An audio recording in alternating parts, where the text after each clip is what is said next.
The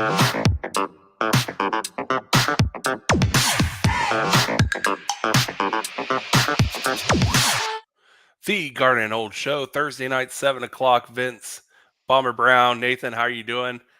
What's going on, guys? How are you feeling today? Doing good. Thanks for having me on, guys. Good to see you. Yeah, thank you, Nathan.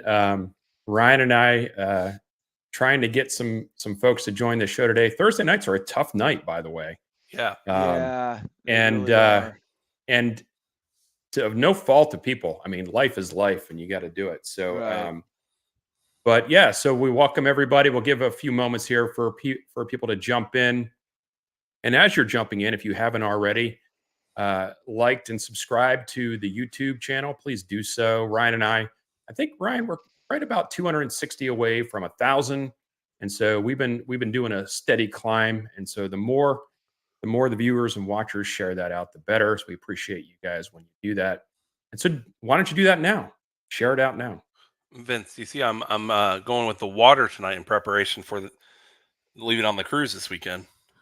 That's right. Yeah, Ryan's a cruise guy. Ryan's got a cruise scheduled coming up on Saturday, right? You're going to be gone for a week. Leaving Sunday, coming back Sunday. So Vince will be flying solo. So Nathan, if you wanted to join next Thursday, I'm sure Vince is available. I'll need a co-host for next Thursday. If I don't have anything going on. Absolutely. Yeah, we can definitely check on that. So for our watchers and listeners here and viewers, Nathan is Nathan, why don't you tell them who you are? How about that? Who am I? That's an existential question. Yeah, existential question. Yeah, so my name's Nathan Brown. I run the Big 12 Mafia show on YouTube.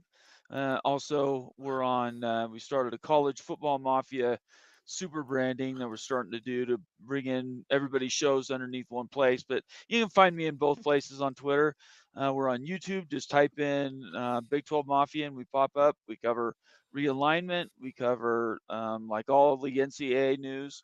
The House versus NCAA, for instance, is a lawsuit we're tracking. We also have been looking at the private equity for Florida State.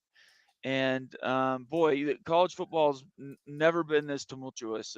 And for us as creators, it's an amazing, it's a font of information, and it's been fun to cover. Yeah, it's really been crazy, especially the last 2 months or so. And there's never a lack of things to talk about. No. So that's for sure. And I will say, Big 12 Mafia, Mowing After Dark. What's the other shows going on with Immaculate? So he's Mowing After Dark, and then Immaculate's just a contributor. Right, right. Yeah, and then Wild Ute, obviously, is the guy started the channel with. So we're kind of synonymous, working together. Yeah, and you guys have been following the whole realignment thing for a while. Right. And a number of the contributors on your show are real deep into it, have a lot of knowledge about it. And I've learned a ton from those guys. So we thank you for joining tonight, and you allow us a little seminal condolences time here a little bit to start with. Of course, it's your show. Until we get into the nitty gritty of no problem of the lawsuit and all that kind of stuff. Earlier today, Ryan, you actually let me know this. I had gone off of social media for a little bit today, and Ryan texted me and said, uh-oh, Mike Martin has passed away. And it caught me by surprise. I mean, we all knew that this was on the edge of happening. But it's always a shock when it does happen. So Mike Martin, I think he was 79 years old. I've got a banner here just to give some people some idea here. 29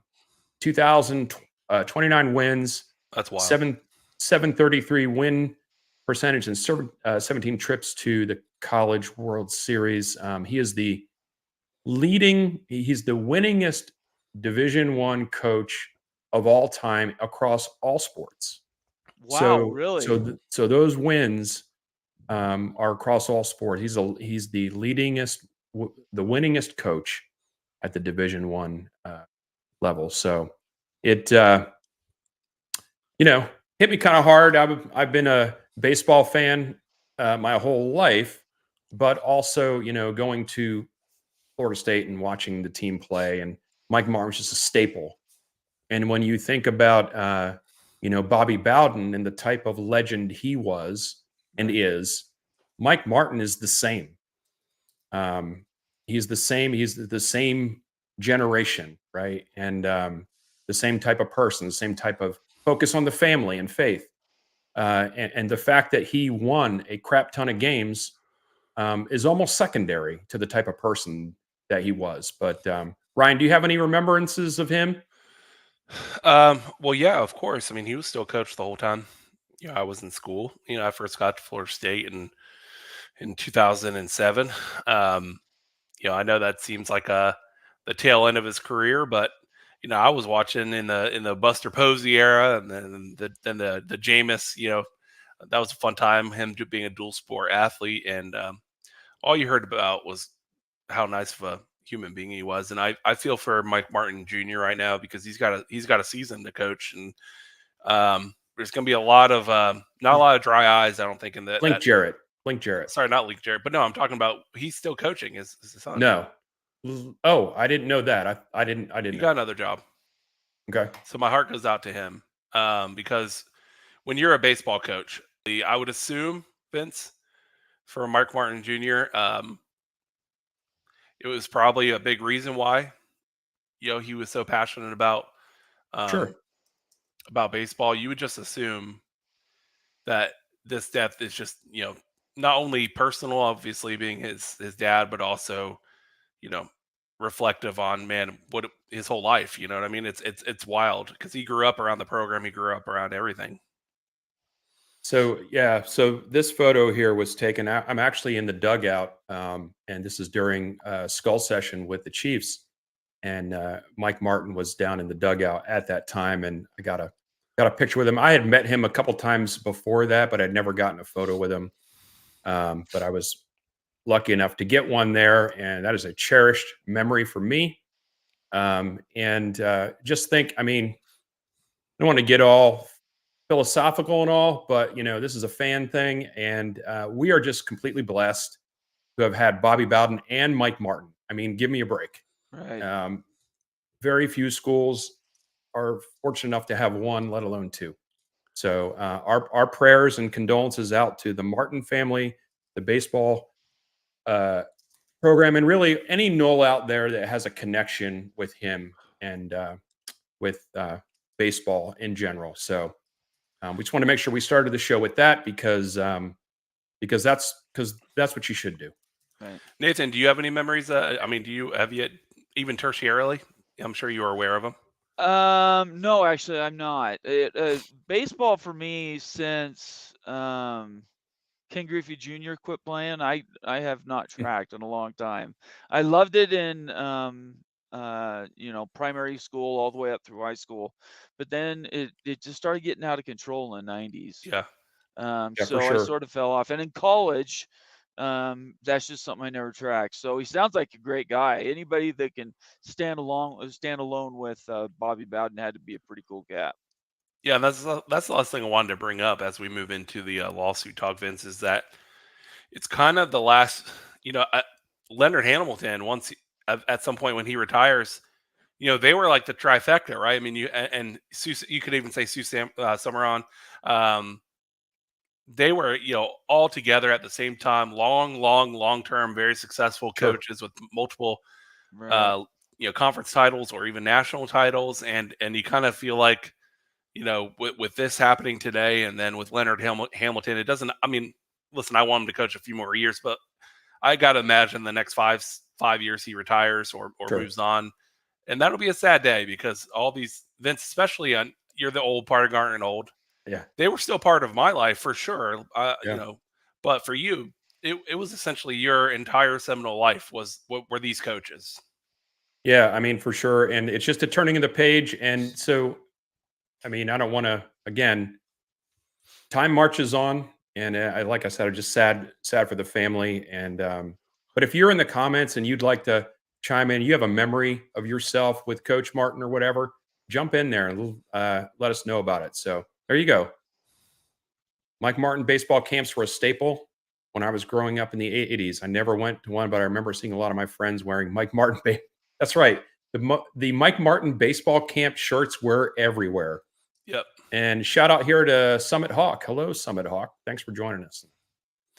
All right, Vince. Let's get to it. Rest in peace, Mike Martin. We love you.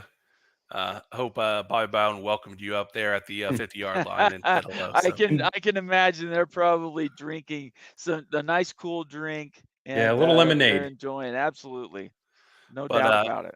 Vince, did we not have that much news this week about any lawsuits? Did we? It's crazy, and I've been following all of the shows. I watched your show last night. Nathan, you had, was it last night with Doug and Danielle on? Yeah, it was great. It was a great show. And then I've been watching, the Renegade Report. I've been watching them all because every show brings a little bit of a different nuance to it. And it's been crazy this week.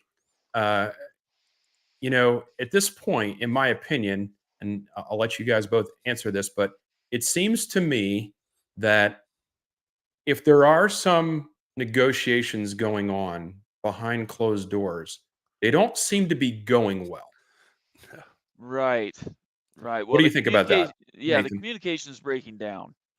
There's no doubt about it. And it all depends who you follow. If you're a fan of the ACC, you can't be happy with the information that's come out. And you mentioned Doug, you mentioned Danielle, they are on top of this stuff. Mitt Winter's another one. And all three of those guys, if you follow anybody legal on Twitter, it needs to be Mitt Winter, it needs to be Danielle Kelly, sorry. Rohan Law. And then Rohan Law. Those three are going to get you where you need to be. And they basically told us that the words they're using are very open and honest and are cutting them to the quick. The Florida State's not going to let them get away with anything.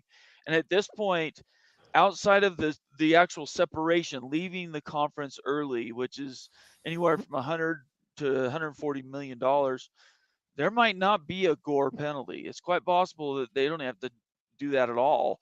And so the ACC right now is scrambling, trying to come up with some leverage to drive FSU back to the table so they can get this thing settled out, because the longer it goes, the worse it's going to be for the ACC. I mean, the stories that are coming out about how they want to hide the information from people so they protect their trade secrets and all that. Look, this isn't IBM. You're not sitting in an Apple warehouse someplace that's manufacturing the next great iPhone, right? We're talking about a licensing agreement to broadcast collegiate sports on television. It's just ridiculous. Ryan, what do you think? Well, listen, I want to use an example of what this reminded me of. Vince, a former colleague of ours, I won't say his last name, but a man named Justin, right? He and I had a sort of brotherly love-hate relationship a lot of times. Joke around, but then, sometimes think it's not personal. So what this reminds me of is him and I taking little stabs at each other, and it's all fun and games. And then one of us goes a little too far. And then the other one goes, "Oh, really?" And then just unleashes. That's what just happened, is that we, for a long time, it was kind of hey, first board of trustees meeting, little warning shot, I'm going to throw a little bit of shade, just a warning. We're not happy with the situation, but we might still be able to work something out. Then this last board of trustees meeting, a couple weeks ago, we're definitely not happy. We want it over with. And now we're to the point where it gets in the mud. And this is the part I was excited to get to. I hope we would get here. I really was, because listen, I got a lot of problems with you people, to quote Seinfeld, right? Absolutely. And now you're going to hear about them. This is Florida State's Festivus. And so when it comes to things that Vince and I have known about for a long, long time, listen, we live and breathe on the message boards. Our whole, we've been on all the sites for years and years and years. And so we knew about the nepotism situation with with Chad. The famous Chad now at Raycom Sports. Yeah, we knew about that. But it was always kind of like, I don't know, like if anyone follows the account Message Board Geniuses. Those guys are funny. Yeah, funny account on X. Yes. Those are the kind of posts you would see on the message board. Is like, Florida State with their son working at Raycom. It's ridiculous. And so I always kind of like half shrugged and rolled my eyes, not sure if how much was true or how much was to believe. But Florida State, man, they took out the little shiv and they started doing a little stab. They're not in the kill shot territory yet, so I'm interested to see if the ACC comes back with something quite personal. How far does this go, Vince? When you're going back all the way to the beginning, what you're really saying is that Florida State tried to go about things the right way. So when the UNC athletic director basically called the board of trustees barking in public, what the general public failed to realize is that Florida State's been trying to deal with this behind closed doors for 2 years now. Yep. Mhm. And they've been saying, "Hey, things aren't what they should be, and here's why." The conference, thinking they're in a lofty position, didn't feel any need to make any change. And so Florida State said, "No, really, you really need to think about this." And at some point, you can only throw so many. What's the word I'm looking for? Haymakers? You can only drop so many hints. Yeah. Right. You can only drop so many hints. And then at some point, you're going to have to get someone's attention, like shaking people and say, "Hey," and I think what happened this week is a shake. Because when you start naming people's names, this is the point this is the part when the board of trustees chairman said, "The grant of rights is not the document that's going to keep us from leaving this conference." Right. That's not the document. Yeah. They already knew. They knew a year ago. And I it baffles me how the conference just thinks the conference leadership thinks they're in this position of power. Yeah. They are not. As a matter of fact, they are in survival mode, Yeah. and they are going to fight tooth and nail if they have to, maybe to the point of completely imploding the ship. Yeah, and we three talked about this, where this all started really back in the ACC meetings and the Magnificent Seven. I mean, Right.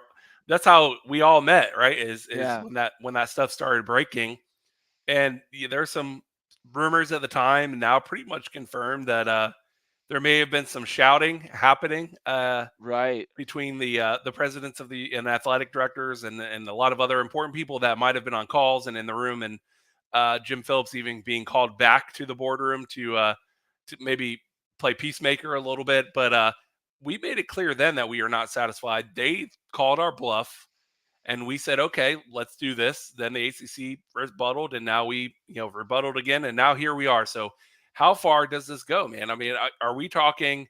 They name dropped John Skipper, right? Oh, he was in there for sure. They name dropped him, but they didn't go into details. But I did enjoy, Vince, they played up a scene of Swafford meeting with Skipper in a North Carolina bench, That's having right. That's and right. that was intentional. They are trying to connect uh, nepotism equals not a good thing for the ACC, and the ACC had an inside loop with the ESPN president at the time, and so this was all a coordinated effort to just give sweetheart deals to each other without considering what it meant for all the member institutions. Agreed.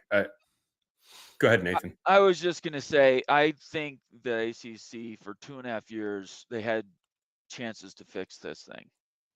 2021 was a year that they re-upped. They signed that extension that's supposed to take them to 2027 and then carries through to 2036 if ESPN takes it. But because they left the option with ESPN, the option should have been the ACC's. But they left it with the broadcaster. They had no leverage. Again, the only thing, this is not difficult stuff. I know you guys know this, but it's simply a trade. You're providing your licensing to all of your sporting events, whatever it is, to show to your fans so that people that graduated from Florida State get to watch you, right? And you have the best opportunity to be successful. Well, now with these new agreements, everybody's passed up the ACC. In fact, they're going to get passed up twice by the Big 12, right? And I would say the Big 12 is its closest peer right now. And they're going to get passed up 2 more times before they get to renegotiate again in 2036. So there's no way with a 4.5% inflation bonus Right. every year. It's ridiculous. Now the money might be gone that went to the Big 12 and the ACC or SEC. That might not.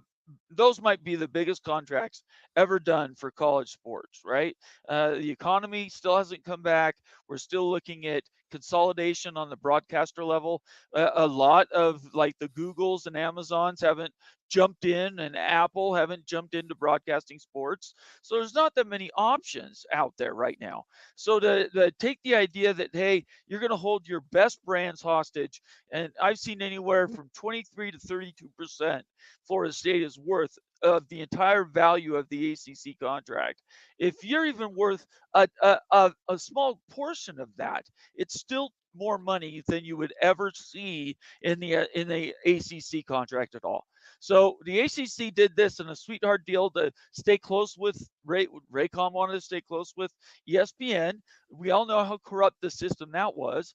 And now you look ahead and you're like, okay, where do we want to be? And Florida State's known they're going to do this for a long time. You guys told me about it first, and it's just common sense. This isn't real complicated stuff.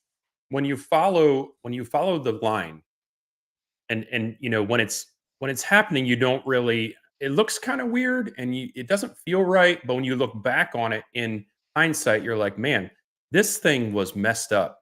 Oh When yeah, you for when sure. you when you look at who was a pretty important person at Boston College before Boston College was invited to come to the conference, and they were the only team invited to come to the conference at that time. Who was that person? That was John Swafford's son, Chad Swafford. Okay. He was a pretty big deal at Boston College at the time. Hmm. Boston College gets invited to the conference. Great. Then Chad Swafford gets a job with Raycom and starts to climb the ladder there. And so when it comes time to do a new deal with ESPN, John Swafford and Skipper, John Skipper, decide to sip some tea under the swaying pines, and John Swafford basically says, in order for us to do this deal, we have to have Raycom handle all the tier 2 and tier 3 rights. And if you know anything about Raycom, you know how awful their broadcast was. Awful. But he paints it as a picture of we've had this relationship with them for all these decades and blah blah blah blah blah. But what Right. really is going on is Chad Swafford is a big deal at Raycom. Well, and So and when those things happened, you read about, and you've seen people post the stories about this. You read right. about these things in the newspaper, and you're like, that doesn't seem quite right. But when you look back at it now from 2024, you look in the rearview mirror and you see the dollars that were missed because of the self-dealing, which is actually listed in the complaint, the self-dealing that was going on. Florida State and all the other schools lost out on at a minimum tens of millions of dollars Sure. at a minimum. Yeah, the Chad Well, situation definitely has a Hunter Biden feel, not to get political, but that kind of uncomfortableness. the 30 for 30 that comes out about realignment since 2022 is, The Last Dance was what, 8 episodes? Oh yeah, I loved That it. 30 for 30 could be 20 episodes on Netflix to cover all the ins and outs and how they've screwed up realignment from the beginning, starting with the Pac-12, the ACC bringing on schools that really they couldn't justify except to say, hey, we want to have more brands in this conference. They didn't have the deep conversations about what are they really bringing to the conference, right? And then the changing dynamics about what is actually valuable. It's no longer where you're at. It's now about, can you reach all of your That's right. alumni, and all these things have changed, as we know. Bob Thompson has told us, right? Yep. So if your brand is strong enough, honestly, you should be taking those rights and putting them in your shirt cuff and selling them to whoever wants you best. And that's where we're at now. That's why the A3, A4 model is looking so almost predetermined at this point, because these other schools simply cannot compete. There's not enough money out there to feed this big beast, and there's still schools that are going to be left behind. I keep telling ACC schools, if you want to stay relevant, you need to go to the Big 12 right now and try to get in before everybody else does, because I guarantee you there's only going to be so many seats on the bus. It really is like a musical chairs type of situation. Sure. Because it's an inevitable thing. And right now, and actually forever, ever since this started with the ACC with Swofford, they've been in survival mode, and they are Yeah. currently in the throes of death. And they are doing anything they can, to the point of maybe taking this court case all the way to the bitter end. They may be willing to do that just because there's no other option for them. Well, but nobody else is moving yet, right? Clemson and Miami are still North sitting Carolina back. North starting to. Carolina still has this stuff to go. So the ACC's not dead and buried now, but we'll No. have to find out where it's at after Florida State leaves, and we all assume it's going to be in the Big Ten, if not the SEC. They have a place to go, and so it just, what can the conference put together to, you take off 30% of your value. The Pac-12 lost USC, lost 50% of their value. That's how powerful that is in LA. You guys are like anywhere from, like I said, 23 to 32. I've heard differing values, but that's still a significant amount of a conference that has 17 teams. It's absolutely ridiculous. And I don't know what these schools are thinking. The guys that are pointing fingers saying, we will never. You know, you heard all those "we will nevers" in the Pac-12, and now they're out of it, right? So I think people need to get proactive and try to take care of yourselves. And the conference is not going to protect you. I'm telling you right now. If you're the Clemson or Miami and you're expecting the ACC to protect your brand, to keep you valuable, it's not going to happen. The ACC has no teeth and they have no leverage. And they have no history of doing it. No, well, yeah. I mean, you go back at how bad it's been misrun, but that's been decades. It's right? it's one of those time. it is one of those things where, you know, I'm going to trust you, and if you break my trust, I may trust you again, but at some point, you know, you are what you've done, and the ACC has done little to promote the brands of the institutions. It's done a lot to promote the pocketbooks of the Swofford family.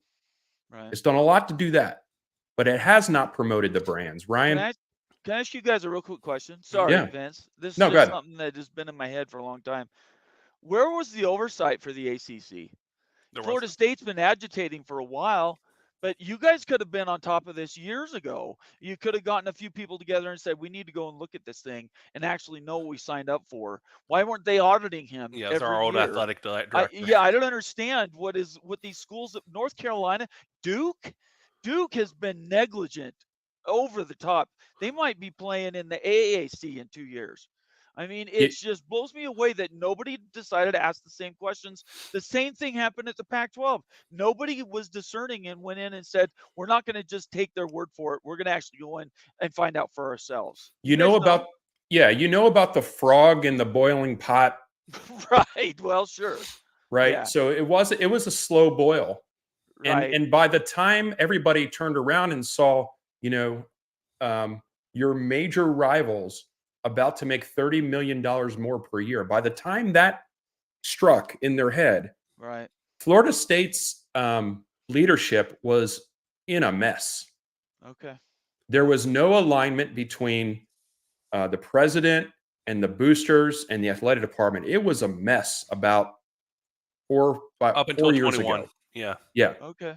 So, but now that you've got the right people that are in alignment, you're starting to see some action happen. I can't speak to the other schools.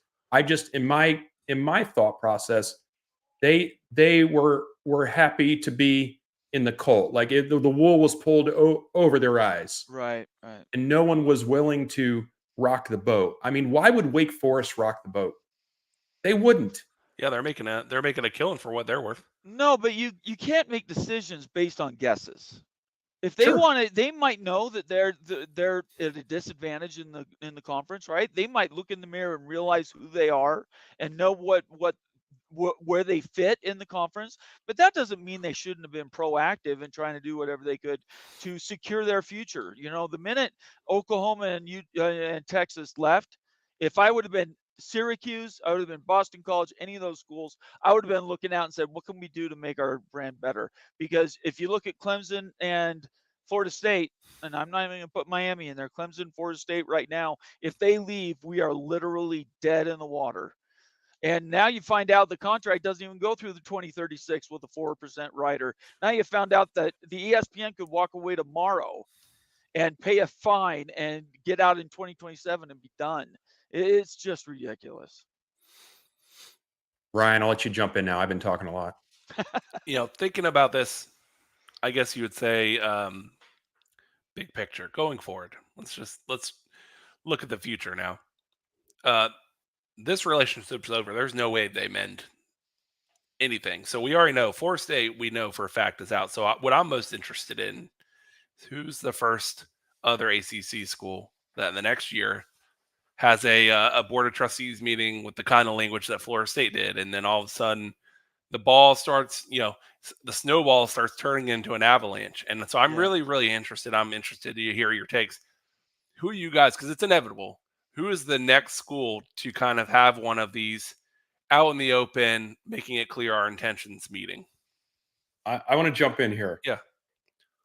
Shockingly, it's North Carolina. Because when did Florida State have the first board? Was it last January where they started saying, hey, this revenue thing is really not happening like we think it should? I think it was last December, a year ago December. So UNC had a board meeting this week where they started saying the exact same things. Just not into the now their next step would be the August Florida State Board of Trustees meeting in a few months. Yeah. So they are a year behind. Yeah. Yep. They are a year behind. I'm shocked that it's not Clemson. I'm really shocked that we haven't heard anything, even if it's something like that, where their main players get together and say, hey, this isn't working for us. So what can we do, or what's the next step for us? It's shocking that it's UNC, more so because of all the public lashing Florida State got for doing it. And now UNC's doing it. Yeah, so, and if let's be clear, if there's one university that can absolutely kill the ACC faster than Florida State's, if North Carolina bounces. A lot of people don't realize the value North Carolina is and what they are. They are the ACC. They are the member institution that you look at and represents the ACC from a historical and power standpoint. And so if they were to bounce, I actually view that as a more seismic move than even a Florida State leaving if they go first, which I don't think they will. But hypothetically, if they were, that would be a big deal. So postulating here, would North Carolina have made those statements had they not had some heavy confidence that this thing was going poorly for the conference? No, not at all. They would never. They would have stayed quiet. Why would you? That is an indicator to me that this thing is further down the road and further heavy on the Florida State side than maybe even all of us think. Yeah, North Carolina would have played it safe because let's be honest, most of the institutions are staying quiet because, hey, if Florida State is going to be the one to challenge it and they win or even get a settlement, it makes it easy on everyone else because everyone else can say, okay, that copy paste, right? That's how we get out. It's a done deal. So a lot of those, I believe, Clemson, in my opinion, is just waiting to see how the Florida State thing ends up, and then they'll just follow the same path as Florida State in big haste. I think whatever whether it be a settlement, whether it be a judgment, when that's over, I think Clemson is a few months behind. Yeah, for sure. Insane Bob, this is FSU's last year in the conference period. Maybe. I was more inclined to think that it would be one more year after this year, but the way this is progressing now with the naming of names and North Carolina starting to bark, I'm thinking you may be right about that. Yeah. Now, Vince, we do need to talk about the whole you cannot disclose the information Yeah. regarding the contract. So go ahead on that. Yeah. So when the ACC filed their amendment, they basically were trying to smack the hand of Florida State, saying, "Hey, you have violated what you agreed to in terms of confidentiality and non-disclosure on the things that we agreed upon." Which, when we read that, even Doug and Danielle, they all kind of said that's ridiculous, right? You can't just because you say something is confidential doesn't mean it is, right? Florida State comes back this week and basically lays out, legally why it's not true. Not the least of which is the fact that there is precedent for it, but also the fact that Florida State, being a state institution, is governed by the Sunshine State laws, which means every document and every contract that government institution is involved in is automatically subject to public review whenever anybody wants to see it. Which is why Ashley Moody was so heavily involved, kind of asking for this information. Yeah. So, and I read through the bulk of that, the complaint against the motion to motion to seal, or whatever it was called. Again, not a lawyer, but when you're citing case after case of precedent where you're basically tearing that down, I don't think Florida State's gonna have any problem with a judge saying Florida State made some kind of error in disclosing this stuff.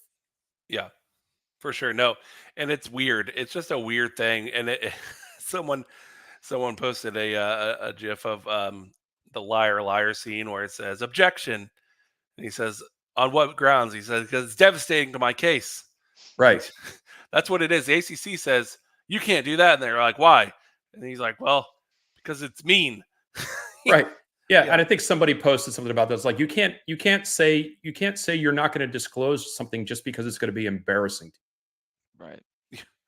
If that was the case, nothing. The world would be a much different place, wouldn't it? Yeah. Nathan, from your standpoint, and I know you've had Doug and Danielle on, you guys have talked about this. What kind of things did they bring up? Basically, Doug and Danielle both said it's ludicrous. Look, these are state institutions, and these are documents and rules and forms that they need to have access to so they can understand how their piece fits in the larger whole of the conference. The conference claiming that it owns all the intellectual property that's assigned to these contracts and they cannot be shared with anybody. They both thought was just ludicrous. The sunshine laws in Florida are very, very open, and for anybody to make a decision, they have to have all the information, and so that information has to be open source. It has to be available to people, and that's just something that obviously nobody's challenged stuff like that before in a media gore. So this is the first time it's going to be precedent. But we do know in the Pac-12 they already went through this. They did the same thing. They countersued, tried to keep all their communications locked up, and then what did we get when they went to settle? They had a bunch of discovery that they were able to put out, and it made University of Washington is the one who was doing the front for the rest of the Pac-10 that were leaving, and it made them look really bad. It showed how double dealing they were, and how they were dealing with multiple entities, the Pac-12 and the Big Ten. It was just really, really crazy. So the ACC wants to avoid that at all costs. That's why they want to hurry up and settle. But if Florida doesn't want to go to 120 or 150 million dollars additionally just to leave the conference, their legal fees are going to be minimal compared to that kind of an outlay. If I'm Florida State, I would tell them to hold and just go. Let them take you to court. Because at Absolutely. Florida State, you guys have already showed everybody what your case is. Their documents are 150 and 300 total pages. You guys have put out like 60 pages.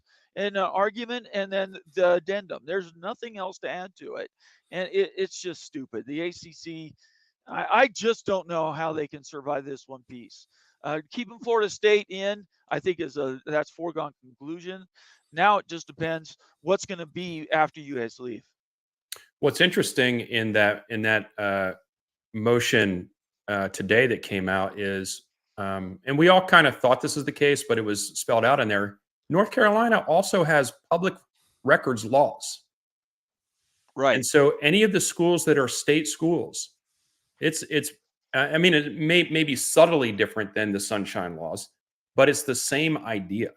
Right. So to think that Florida State is the only one that has this leg up because the laws for our state allow for these documents to be public, that's not true. North Carolina has the same thing, and it's probably true in most states. I would think so. One other thing I was going to say on which school leaves first.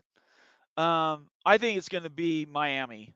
They're gonna. So if we do an analog with the Pac-12, when USC left, that's basically what Florida State is. Florida State's first one out. They're going to get the best deal wherever they go, and then everybody else is just trying to catch up to Florida State. And I would put UNC. I would put Clemson, and I put Miami in that same group.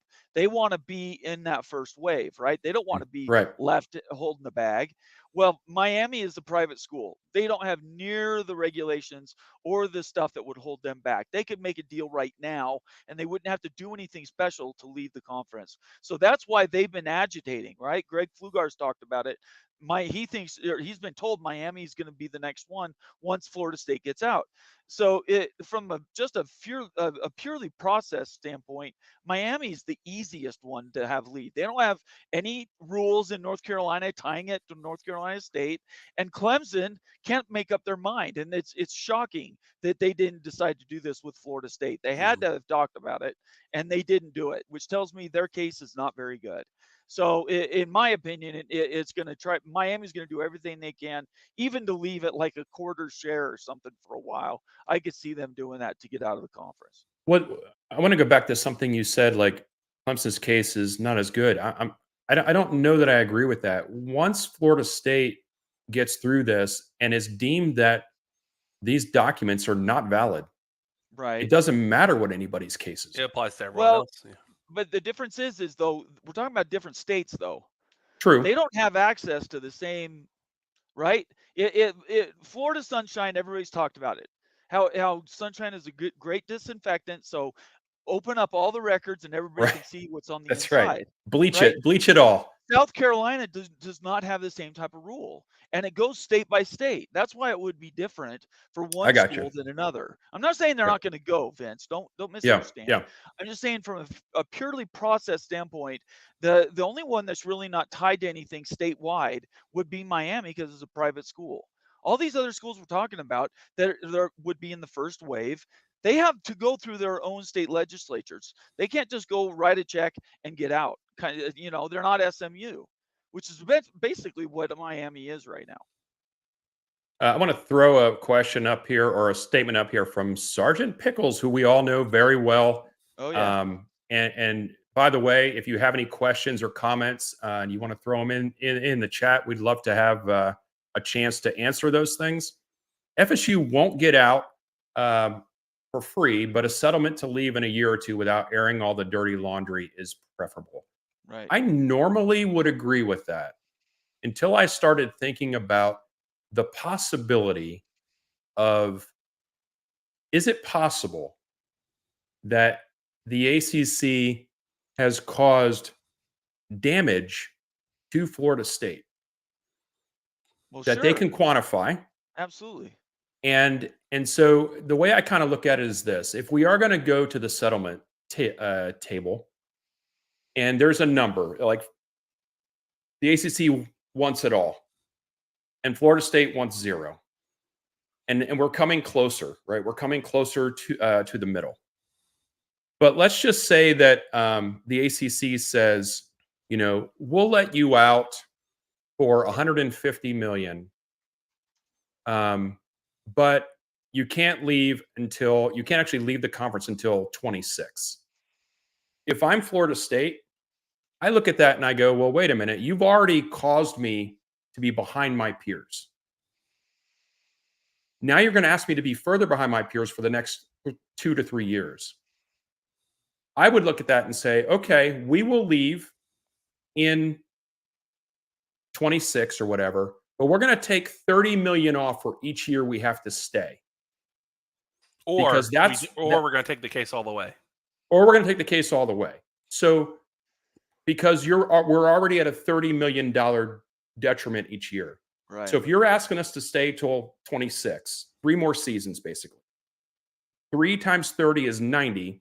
150 minus 90 is 60 million. That's what we'll do. At that point, if the ACC was that desperate to be negotiating that, I would just take it to the finish line and say, we believe we have a case that can win. That's what I would be thinking. So another point of this that gets forgotten often is the fact that the remaining contract goes through 2036.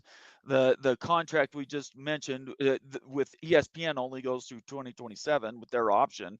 So in that difference, we'll just say 27 to 36. Say ESPN picked that up at a lesser rate without Florida State. Maybe Florida State's the only one that goes out, and they decide that they'll get 25 million. Let's just assume that's the case.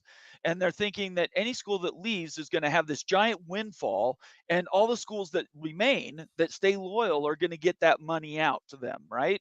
They make more money because schools are leaving the conference. And when that news first got out that could possibly be a tactic, everybody was thinking, oh wow, if I'm Wake Forest or Boston College, go ahead and leave all you want. In fact, as many schools want to leave as possible, we'll just keep cashing those checks.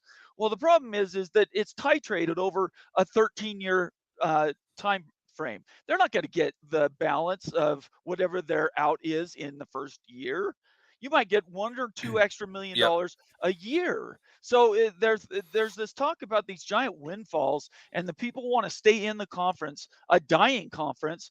One, because they don't have any ready partners to take them on, and 2, because they think they're going to get this big windfall that's going to go to their schools. It's not going to be there.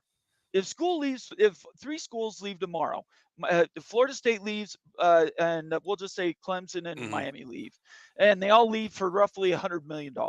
That's $300 million you're going to share over with what, 12, 13, 14, 15 schools over 13 years. You might get $3 or $4 million extra. That's not going to make up the difference between that and what the Big 12 is going to be making, which is going to be close to 55 or 60.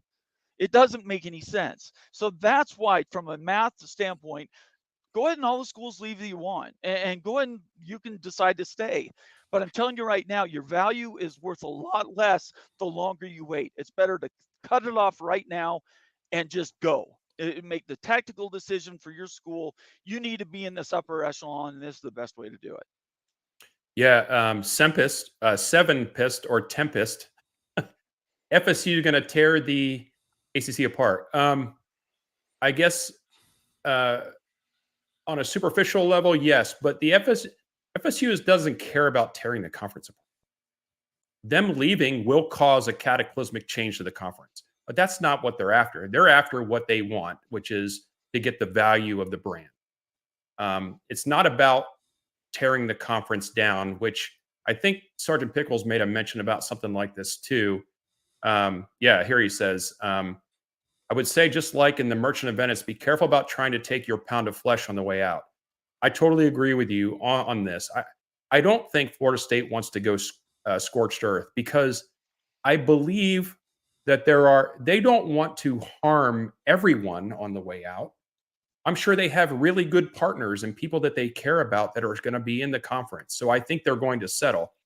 All I'm saying is that if they wanted to, they could take this to the bitter end while the ACC struggles to survive, if they wanted to. For sure.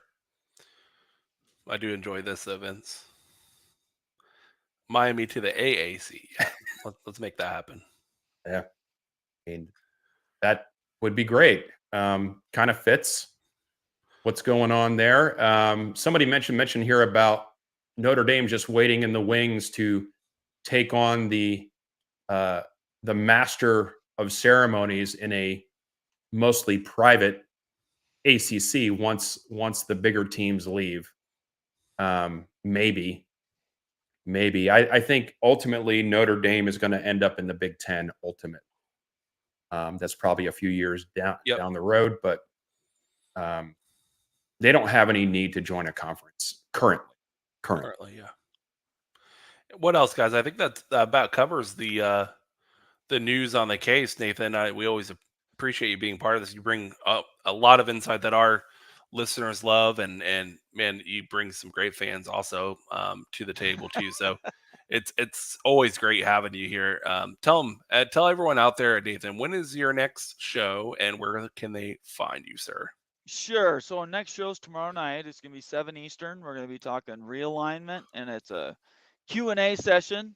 We like those. We like to get the questions from people that are watching. So I don't know if we have any guests scheduled quite yet, but look me up on, follow me first on Twitter. My names are right there underneath my picture. And then on YouTube, just put in Big 12 Mafia, and will be the very first thing you pick up. And yeah, love to have everybody over if you want to. I'm encouraging everybody that came here that are normally my viewers. Please subscribe to these guys. These guys' show is awesome. Been with them for a while now, and I really want to recommend everybody subscribe and make sure you're following them, and turn on your notifications so that you know when their shows are coming on. And I just want to thank you guys for having me here. I hope I didn't bog you down too much. No, not at all. We appreciate it. Ryan and I can get kind of stagnant when it's just the two of us. It's okay. So it's good to get another idea and a non Florida State specific Right. viewpoint is really helpful when it comes to this stuff, for sure. Absolutely. Well, thank you so much, Nathan. And You bet. for those of you watching, hey, stick around. Vince and I are going to talk about a few more Florida State items. There's not too much more, but thank you again, Nathan. And we hope you have a great night. And we look forward to your show tomorrow, 8 o'clock. All right. Thanks, guys. I appreciate it. Have a great night. Peace out. Be well. Thanks, Nathan. We were both doing it, Vince. We're both producing the show there. I'm the seducer / producer, though. You know. Morris Simmons wants to scorch earth the ACC. He's all about it. I mean, if you've, I sometimes feel that way too. You know, because I feel like we've been wronged as a fan. As a fan, I feel like I've been wronged, right? And I want to make sure I get my revenge for that. But really, probably in the way the world works, they're going to come to a settlement that is going to heavily favor Florida State, but the ACC will feel like they got something out of that. Yeah, for sure. You know what else is going scorched earth right now? Look at Doak Campbell. Look at that. Yeah, look at that. It's kind of interesting to see, right? We all knew, because you know, if you're old like me, you remember the erector set. You remember that. But then they built, you know, the world's second largest continuous brick structure around it, and then you didn't see the guts that often. But now you can see it. Now you can see it there, and it's coming down rather quickly. If you're not aware, expect it that fast, to be honest with you. If you're not aware, you can go to if you do a search for Doak Campbell renovation, the first hit on Google will be the Seminole Booster site, and there's a camera focused. There are actually two shots of the construction, and that's where I got this shot from. This is from earlier today, which is a great idea, by the way, for them to do that. Oh yeah, it keeps everybody in the loop on it, and you can see what it looks like. And it's going. The first few days were just kind of slow, but now it seems like they're really hitting their stride. That's a lot of demolition work, man. Our seats are gone, Ryan. I can see them or I can't see them now. Our seats are gone. Yeah, they're gone, and hopefully the bathrooms and the lack of concessions on the upper levels are also gone in Section 38. And we'll get replacements with modern bathrooms and modern concessions that actually work. And I'm hoping that they go, you know, I'm sure based on the company and the drawings and everything, I hope they go the professional stadium route where there's a lot of like mini stands throughout with like hey, this is just for beer. This is just for soda. Like, little Mhm. soda towers, that kind of thing, instead of having to walk up to a person, which a lot of pro stadiums, if you haven't been to a pro game lately, anyone out there, there's a lot of like these little walk in, you grab your own drink, you go to the line, and you tap your card, and you go. Yep, and you're waiting, and you're waiting, and you're waiting, and sometimes the little things work, and sometimes they don't. Um, so yeah, I'm looking forward to the changes here. What I'm mostly looking forward, and well, I can't say I'm looking forward to it because I haven't heard much about this yet.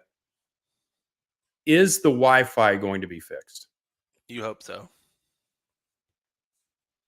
We Now, got to figure that out. are they going to limit it to season ticket holders? Is it going to be public? This we don't know yet.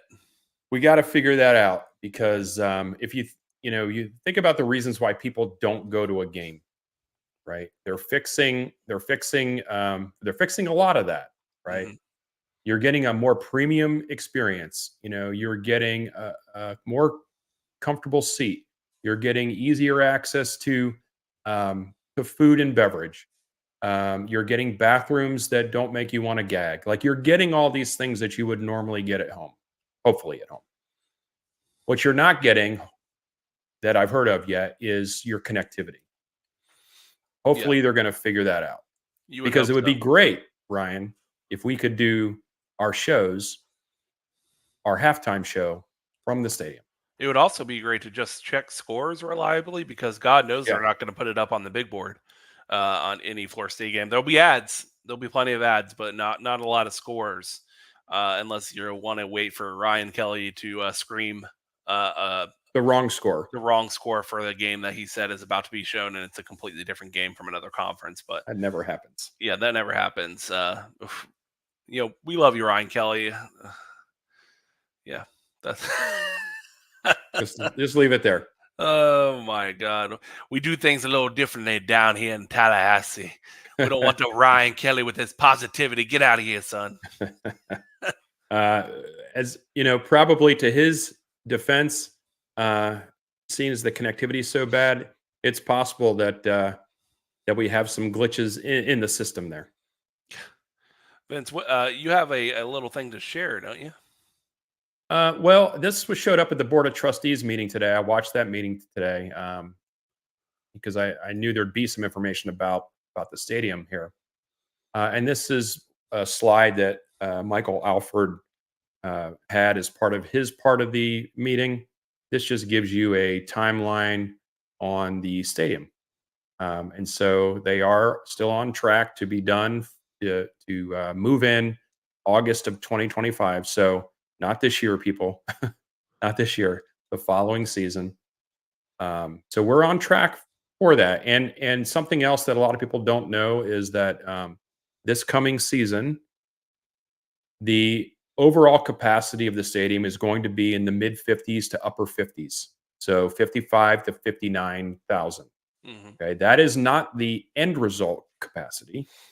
The end result capacity is going to be, what did you say, around the low 70s, maybe, or mid 70s. So this coming year is going to be at a reduced capacity, and a more reduced capacity, but the final result will be in the 70s. Vince, all I'm asking for on any year is to I'm trying to enter in one of the gates.